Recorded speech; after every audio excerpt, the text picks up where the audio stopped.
Continuando a letra C desse mesmo exercício, fazendo aqui uma explicação como que nós podemos aproximar o diagrama de Bode, o esboço do diagrama de Bode, que nos mostra a resposta em frequência da função de transferência. Então é possível aproximar a partir da análise matemática da função de transferência. Então aquela função de transferência ela pode ser colocada como uma g de S, que é o ganho K, dividido por S menos P1. P1 é o polo do sistema,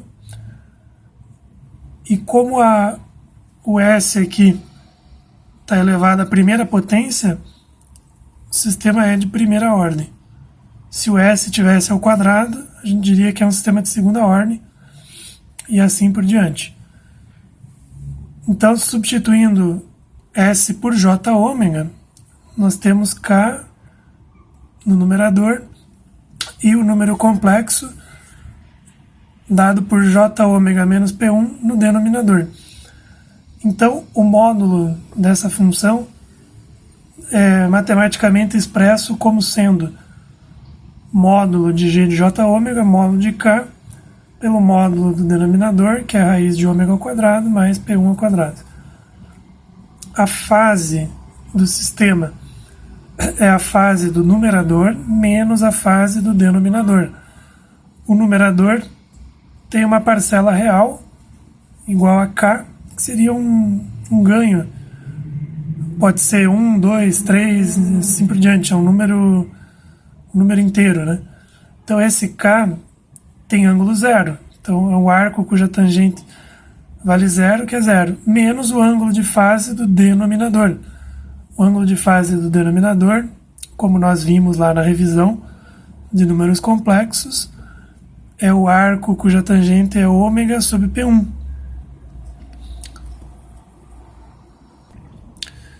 Então aqui na análise do ganho, se nós admitirmos que ômega, que é a frequência em radianos por segundo, for menor do que o polo, ele vai ter menos influência no denominador e o ganho vai ficar então influenciado a partir do P1.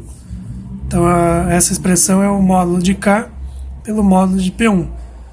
Aplicando a escala logarítmica, multiplicamos ali por 20 log, ficamos então 20 log de K menos 20 log de P1.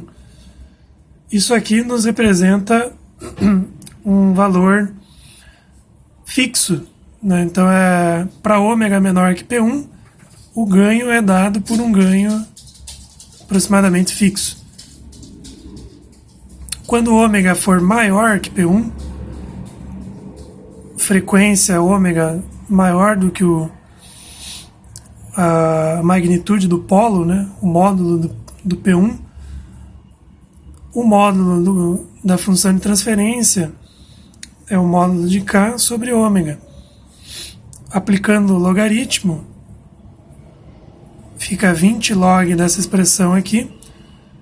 Então o log de uma fração é o log do numerador menos o log do denominador. Então 20 log do numerador K menos 20 log do denominador ômega.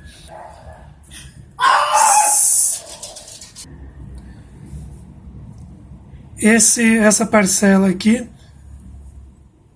como está dizendo que o ganho vai decair com menos 20 log de ômega.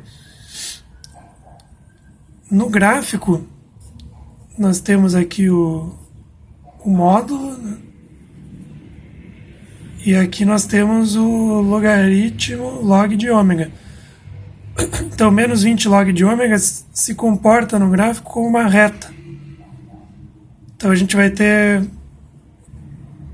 né, considerando aqui o ômega igual a módulo do P1, para ômega maior do que o módulo do P1, temos uma reta decrescente. E o fator de decrescimento é menos 20 dB. Então é uma reta decrescente na taxa de menos 20 decibel por variação de log de ômega. Por fim, quando o ômega for igual ao P1, nós caímos aqui nessa relação do... Substituindo o ômega por P1, fica módulo de K, raiz de 2, P1 ao quadrado. Que dá 1 sobre raiz de 2, módulo de K sobre módulo de P1. 1 sobre raiz de 2, 0,707. Significa, então, módulo de K por módulo de P1 é a expressão que nós temos para o ganho, né? Para o ganho, quando o ômega é menor que P1. Que é essa expressão aqui em cima. Nesse caso, então, essa expressão está multiplicada por 0,707. Significa que teve um decaimento do ganho, sendo então um ganho de 70%, 70,7% do ganho inicial. Aplicando a escala logarítmica, nós chegamos nesse resultado aqui. E esse menos 3 aqui representa uma queda no ganho de menos 3 dB. Para concluir esse raciocínio, quando o ômega for, em relação agora à fase, né? Quando o ômega, a frequência, for menor do que o módulo do polo, nós temos que a fase da função g de j ômega é menos o arco tangente de ômega por P1. Se ômega é menor do que P1, esse ângulo aqui no limite ele vai tender a zero. Porque você tem um denominador maior que o numerador. Então a tendência para baixas frequências, para baixos ômegas, é um ângulo equivalente a zero, porque o arco cuja tangente vale zero é zero, né? Esse resultado aqui ele tende a zero. Então, para baixas frequências, o ângulo é de 0 graus. Quando o ômega for igual ao P1, o ângulo, então, de fase fica menos arco tangente de P1 por P1. Isso aqui tende, então, vai para 1, né? E o arco cuja tangente vale 1 é 45 graus, que é π sobre 4 radianos, né? E, por fim, para ômega maior que P1, esse resultado aqui tende a um valor grande, a um valor infinito. Por quê? Porque o numerador vai subindo, ficando maior, bem superior ao denominador. Ômega maior que o módulo de P1. O arco cuja tangente é infinito é π sobre 2, que é 90 graus. Finalmente, então, na hora de traçar o diagrama de Bode, nós temos dois gráficos, um que relaciona magnitude, né, ou ganho, e um que relaciona a fase.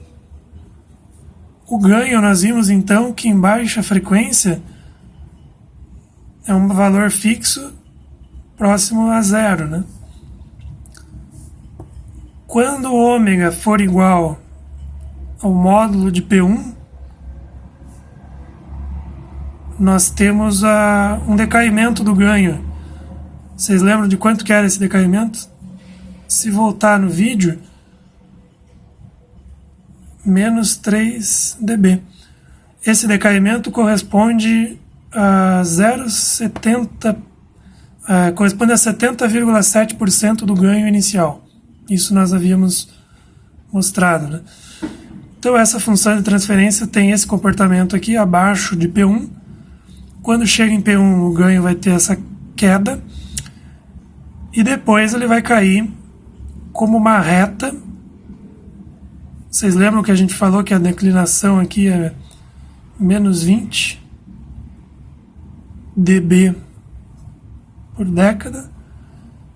Então essa variação log de ômega é uma variação por década, né, que é chamada. Então essa daqui é uma reta decrescente. que nós vamos enxergar então no gráfico, aqui a gente aproximou por uma reta e por uma reta. No gráfico prático, isso não é tão reto assim, né? Então ele vai ter um comportamento mais ou menos como essa curva em vermelho. Lembra que eu mostrei inicialmente que o ômega, então a nossa função de transferência, tinha ficado 1 sobre RC, S mais 1 sobre RC. Isso eu mostrei lá no início do vídeo. Esse 1 sobre RC nada mais é do que o ômega. Então nós podemos dizer que a nossa função é S mais 1 sobre RC ou S mais ômega, né? Então o ômega é 1 sobre RC. Esse ômega, devido à queda de menos 3 dB ali no ganho, é chamado frequência de corte. Essa frequência de corte representa uma queda de menos 3 decibéis no ganho. E depende, nesse circuito, do valor do resistor e do capacitor. Na análise da fase, para fechar então esse exercício, nós vimos que inicialmente a fase era 0 graus. Para ômega igual a P1, a fase chegava em menos 45 graus. E para ômega crescendo, indo para frente, tenderia para menos 90. Então, o gráfico prático, né, teria um comportamento dessa natureza. Aqui eu usei retas para representar o comportamento tendencial no gráfico. E com isso, resolvemos mais esse exercício.